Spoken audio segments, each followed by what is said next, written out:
தமிழ்நாட்டினுடைய முன்னேற்றத்திற்காக பாடுபடும் திமுகவோடு சேர்ந்திருக்கணும்னு சொல்லி வைத்திலிங்கம் சொல்றாரு.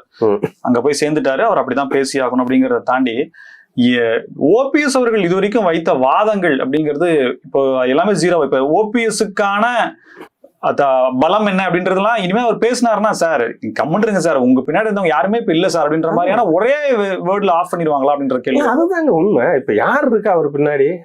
இப்ப பாக்குறோம், இப்ப சமூக காலத்துல பாக்குறோம், அவரோட பையன் கூட அவர் கூட பின்னாடி நிக்கிற மாதிரி ஒரு நிகழ்வு நம்ம பார்க்கவே இல்லையே. எந்த ஒரு பேட்டியிலயோ இல்ல எந்த ஒரு நிகழ்வுலயோ ஓபிஎஸோட மகனே அவர் கூட இல்லாத மாதிரி ஒரு சூழ்நிலை தான் நம்ம பார்த்துக்கிட்டு இருக்கோம்.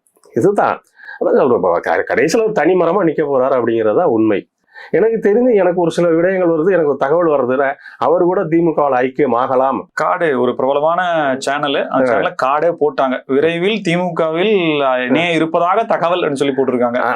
அதுக்கு நான் என்ன சொல்றது இல்லை, அதெல்லாம் ஒரு என்ன ஜென்மம் தான் எடுத்துக்கணும். அங்க போனா அம்மாவால் அடையாளம் காட்டப்பட்ட நபர் என்ன 3 முறை முதல்வராக பதவி வைத்திருக்கிறார்.